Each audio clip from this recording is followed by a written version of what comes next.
All right, we welcome you to daVinci Payments, the Future of Payments US study. We're excited today to share this information with you. When we do, we're going to share our insights from this US study that identifies how people are paying now under COVID shelter in place and how they're anticipated to shop for the holiday 2020 and the season beyond. I'm Rodney Mason, daVinci CRO, and I lead insights for daVinci Payments. Real quickly, just a little bit about daVinci. We blend art, science, and a quarter century of experience to deliver greater value in payments for all stakeholders. Payment solutions include virtual and physical prepaid, push pay, and other forms issued instantly and packed with choice. Before we begin, a few house cleaning notes. In a few days after this webinar, we will be emailing you a YouTube link for the recording of this webinar, and we'll also include the study in its entirety. We just ran a similar study for the UK, and you will be able to access that from our website, both a video and also a complete study download. We are currently conducting a future of payment study for Canada, and we'll be releasing that in September, so we encourage you to look for that. We will also email you a special invite to our next webinar, which takes place Tuesday, August 18th, where we demo our new payment accelerator. It's a platform that empowers you to send virtual mobile payments in advance that are activated the moment of desired behavior.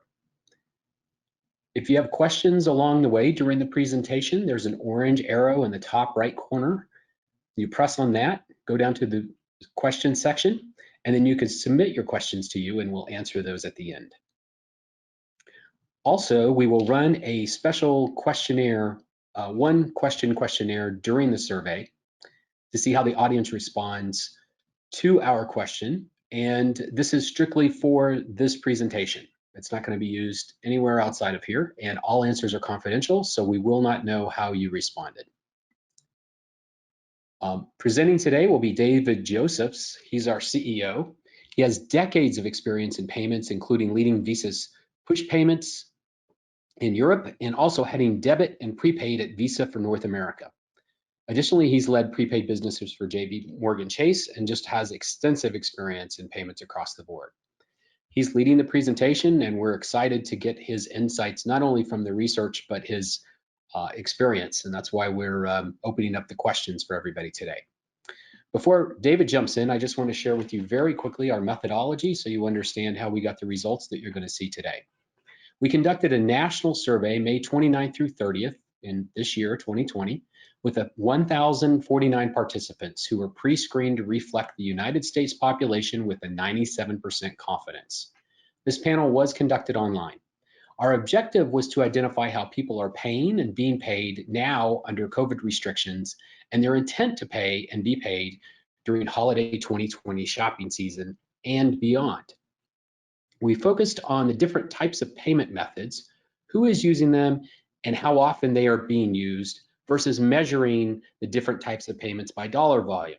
We did this to get a true reflection of how people are paying most often. That was our methodology. Now I'm going to hand it over to David. David, take it away. Thanks so much, Rodney, and thanks to everyone for joining today. We're very excited to share our findings with you, which show some surprising shifts in how people pay and want to be paid going forward. So let's jump in. As Rodney said, the questions that we asked in this study were focused on transactions and not necessarily on spend volume. We wanted to get a sense of how people are living their lives, so we focused on how often rather than simply how much. We found 5 key insights. Online shopping continues to grow, more than doubling in the past year. Mobile payments are rising significantly as a portion of all remote payments. New payment technologies continue to be adopted across the board. Card payments are as popular as ever, but are being used in new form factors. And lastly, how people spend influences how they want to be paid. As Rodney said, we'll save some time at the end for questions, so be sure to submit them as we go along. I mentioned online shopping has grown. The migration from brick and mortar spend to digital channels isn't new. Payment players and merchants have been adapting for years to both respond to and drive online activity.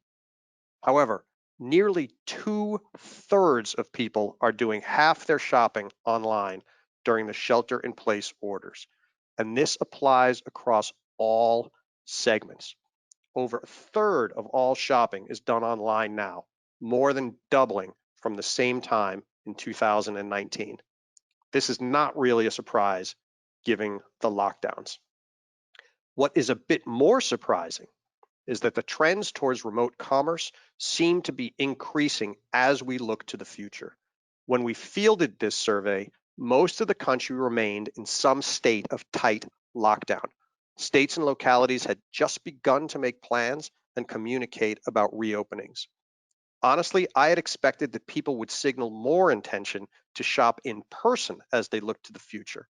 However, we found just the opposite. Online spending is anticipated to grow even more during the upcoming holiday season, up 8 percentage points from where it is now, with 43% of total transactions expected to be online for the upcoming holiday season.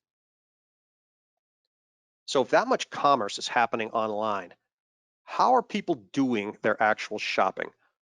For that many folks to be shopping remotely, they must be able to access those merchants. And they can. 95% of those surveyed have at least one connected device. This spans all income levels, all age groups, all demographics. Mobile payments is nearing the majority of all online payments. Mobile is now an impressive 38% of all online transactions. This is driven by 57% using mobile devices for half or more of their online purchases. And that percentage goes to 74% for 26 to 38-year-olds. And 16% of individuals use mobile for absolutely all of their online purchases. And that includes 1/4 of those 26 to 38-year-olds doing all their remote shopping through their mobile device. So why phones? Apps. Apps and tokenization of card credentials into apps and mobile wallets are the driving force behind the rise of mobile. 85% of all respondents are using payment apps. This is another area where any assumption about age groups should be discarded. Nearly 70% of people 56 and older have payment apps, and 20% of those have 4 or more. My mother turned 80 last week, or as she might put it, she turned 29 for the 51st time. She's not thrilled that I might be sharing her age. She is not the most sophisticated, nor is she the least sophisticated user of technology. And she uses several payment apps across a variety of different uses, even at her spry young age of 80. We've been talking about settings and devices. I'd like to share some of the findings regarding payment preferences in a little bit more detail. And I'd like to make a distinction between stores of value and spending form factors. Most people are using traditional credentials for their purchases. Debit cards, which are linked to checking accounts, prepaid cards, and credit cards. The form factors, though, are changing, as we expect they would. Physical cards are being supplemented by mobile wallets and a variety of payment apps. This is another area where preferences are pretty consistent across all segments. As Rodney mentioned, we are going to take a quick pause for a just quick question, poll question for you. So for our in-session question, please tell us what percentage of your shopping are you currently doing online? And while you're answering the question, a quick reminder that we'll be emailing you a special invite to our next webinar that takes place Tuesday, August 18th. This is an unveiling of our payment accelerator, a platform that empowers you to send virtual mobile payments in advance of an action that are activated the moment a desired behavior is completed. We'll also send you an invitation to our Future of Payments Canada webinar taking place in September. And if you'd like to access the Future of Payments UK study that Rodney mentioned, you can find it on our website. Go to davincipayments.com/research-studies to download your copy. And now let's take a look at the answers to this question.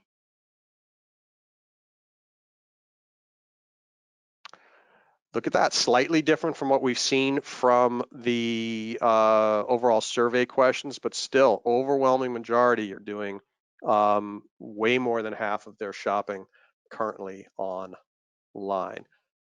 This is a little bit more in line actually with what I had expected to see, but still overwhelming majority of transactions are taking place in card not present environments or person not present environments. These payment preferences that we're talking about are not just for mobile shopping, however. In-person commerce also has the tried and true remaining strong. Cash, debit and credit cards, prepaid cards, checks, all remain top choices. Yet we also see the rise of those new form factors even for in-person transactions. It's not just how we shop that's changing either. Where we get our financial services is also expanding. Nearly a third of our respondents said that they use non-traditional banking services. These could be neobanks, prepaid cards, or other services beyond the traditional bank. An implication of this, supported by the rise of apps and mobile, is that people are branching out to new service providers as form factors and access become more fluid. Still, traditional banking is not going away. The data indicate that many of these non-traditional banking services are supplemental to existing banking relationships, not necessarily replacing them. We've been talking about how people shop and pay. Let's take a look at how and why people shop and get paid. People tend to get paid a lot less frequently than they spend. On average, they get paid between 1 and 4 times per month.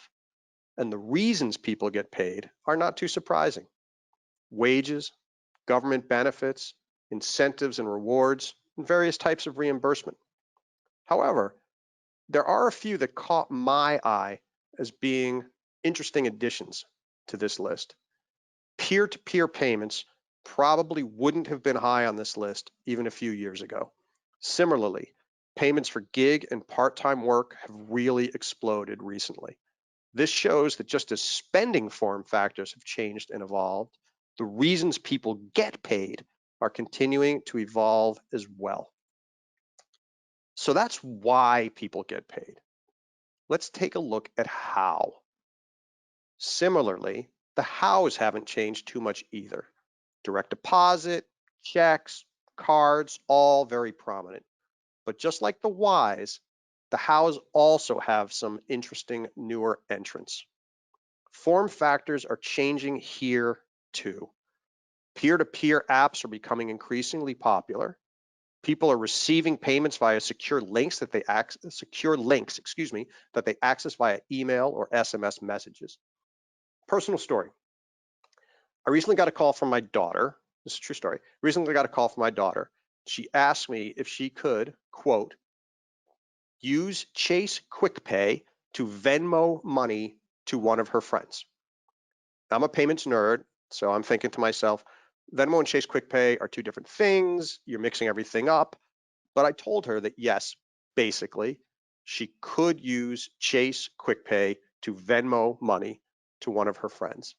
And I think about what my daughter was asking. She was talking about money that she would access through her debit card and then send to her friend's debit card. The credentials hadn't changed, still a debit card that stood in front of a bank account.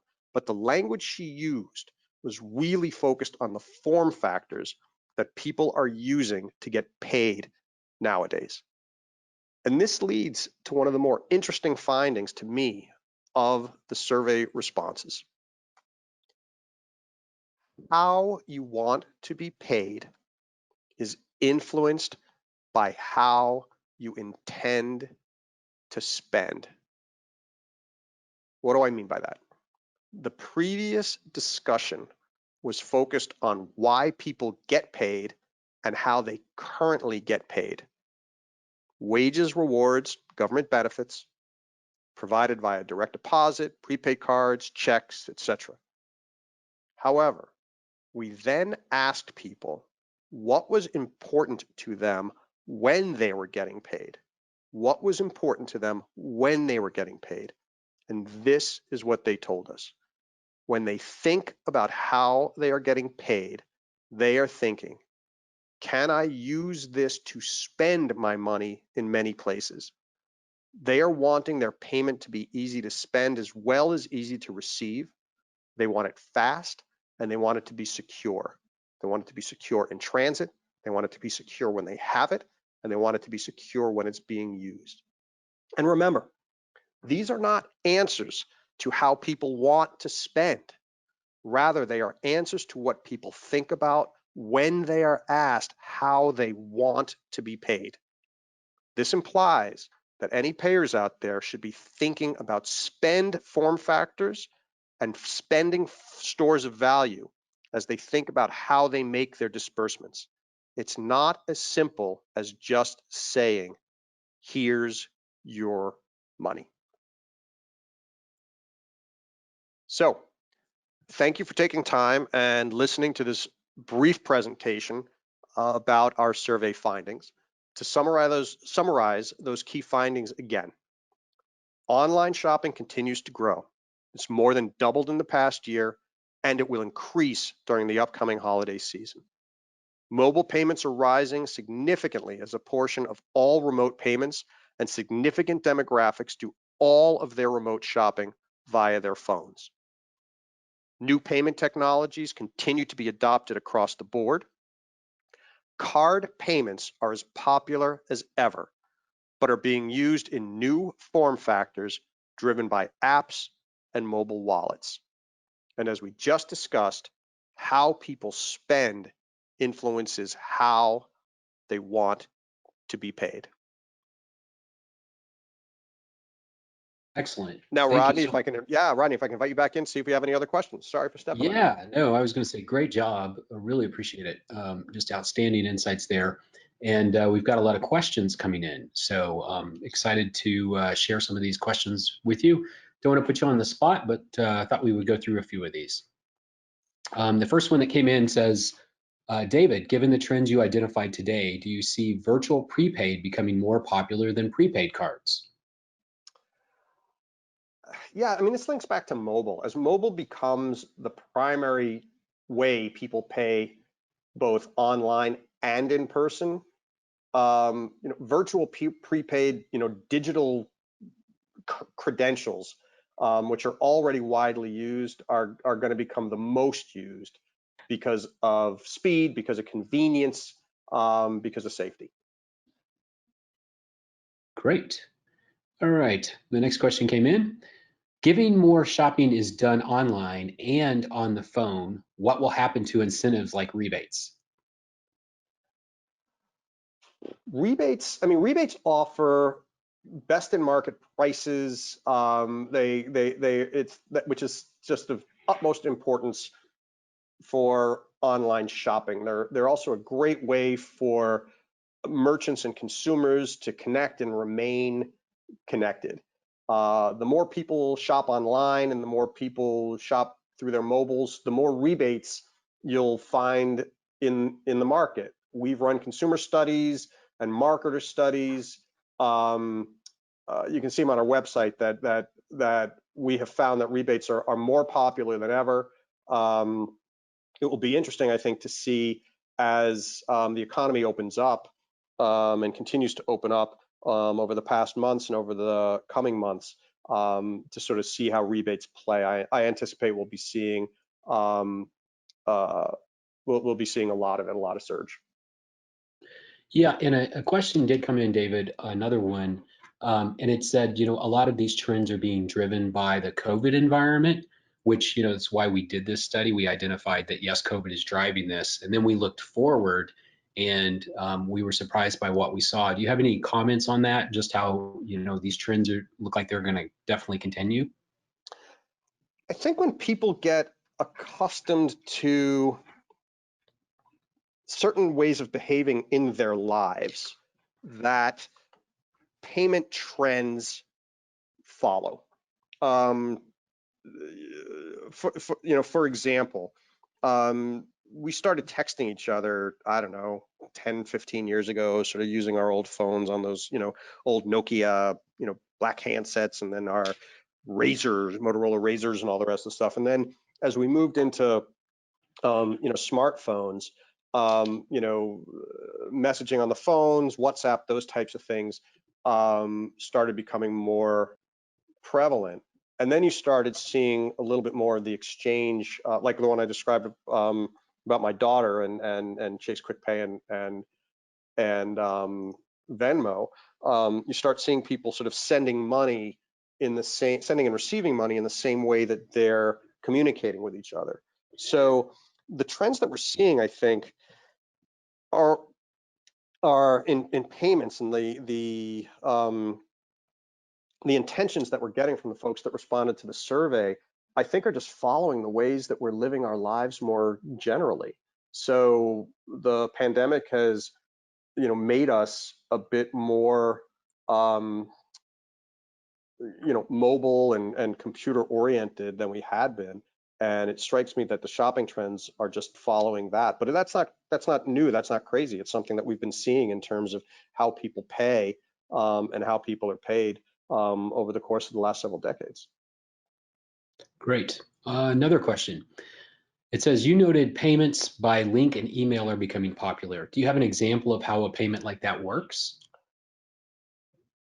Sure. daVinci actually sort of does that, as do a number of other folks. It's easy to get, it's not easy to get, but it's easier to have people sort of provide you with a credential, like a phone number that you can send a text to, or an email address that you can send a credential to, than sort of give you a ton of other information about, how you want to contact them. So again, the form factor itself becomes quite easy to access. Ways to leverage that, though. I know we've sort of been talking about the upcoming webinar in August about the payment accelerator, but daVinci's payment accelerator actually is a really interesting, interesting to me certainly, way of leveraging that, because you can send an email or a text to someone and say there is a payment waiting for you, but you link that payment to a particular action. Here you have a payment credential, but that payment credential only gets activated, for example, if you go and test drive a car. So car dealership says, come on in, we'll give you $50 to test drive. And so that same message that says, come on in, we'll give you $50 to test drive, has that credential there, but until you do the test drive, you don't have the money. Same thing for, say, ordering food delivery. Order food and we'll give you $10. You have to wait until you get the food order, and then you can get the $10 provided to you. So there are, a bunch of other ways to think about it, but that contacting people via text and email with an offer is something that offer can then turn into a payment, is something that we're seeing quite a bit more of. Great. We do have one last question. You sort of answered it in the question about the COVID environment, but I'm going to go ahead and put this out to you and see if you have any additional comments. It says, where do you see payments 5 years from now? 5 years from now. 5 years is a long time. So take this with a grain of salt, but I'll tell you what I think. Paying will be more effortless. It will be more contactless, and it will be increasingly secure. I did talk about the mobile devices and sort of how payments kind of follows that. So the trends I think that we're going to see are the more ways we go about living our lives will give us more form factors. So I talked about phone and pushing payments over the phone. There are a lot of smart watches now I think virtual card payments, we talked a little bit about that a little earlier as well. Virtual card payments are going to remain fundamental. I think those credentials, the prepaid card, the debit card, the credit card, those credentials are going to remain the underlying store of value. Form factors are going to continue to change and evolve. We're going to have, we already have biometric verification with fingerprints, with face prints, voice prints, iris, iris recognition. So any way that you can imagine sort of living your life. I used to work with a guy in one of my previous incarnations, and he was in charge of sort of all of the cool payment innovation. And he could pay with his watch, he could pay with his bracelet, he could pay with rings, and the limits to sort of how payments are going to evolve is really, I don't know, to a certain extent limited by the imagination and convenience. I always used to imagine this guy sort of walking down the street and having ATMs to start spitting money at him because he had so many different payment activation devices on it. But you'll, again, you're going to have different form factors that are going to be appropriate for different settings. As Rodney, as you mentioned at the top, I used to live in England, and contactless payments there are incredibly common, and people just tap their debit cards to get on and off subways. And imagine that if you had, say a prepaid credential on a ring, you could just tap your hand, not even ever have to take out your card, not even ever have to take out your phone, and you could just, pass through the turnstiles and pay for it that way. So I suppose a long answer, but 5 years is a long time from now. It's just going to follow the technology. Oh, that's an excellent answer. Thank you so much, David, for the excellent presentation today. And thank you all, everybody that joined us. We really appreciate you participating and answering the survey and sticking around for our presentation. A reminder, we will be forwarding you in a few days a video link of this webinar and a full copy of the study. So it goes into a lot more detail than even what you saw here today. We'll also include in your email a link to sign up for a webinar demo of our newest industry first, the Payment Accelerator. It empowers brands to text a prepaid reward that is activated after a desired behavior is completed. If you want to learn more about the Payment Accelerator, you can go to davincipayments.com/solutions, but we will have that webinar coming up. Also, we just completed a UK study, as we mentioned, and if you'd like to see a copy of that and also get a link to the webinar for that, you can go to davincipayments.com/research-studies, and you will find it there. You will also receive an invitation for our upcoming Future of Payments Canada, which will be released in September. If you have an interest in our payment solutions or have further questions about the study, you can contact us at any time. Just go to davincipayments.com, click on contact, and we'll follow up with you quickly. Thank you again, everybody, so much. Thanks, David, and hope everybody has an excellent day.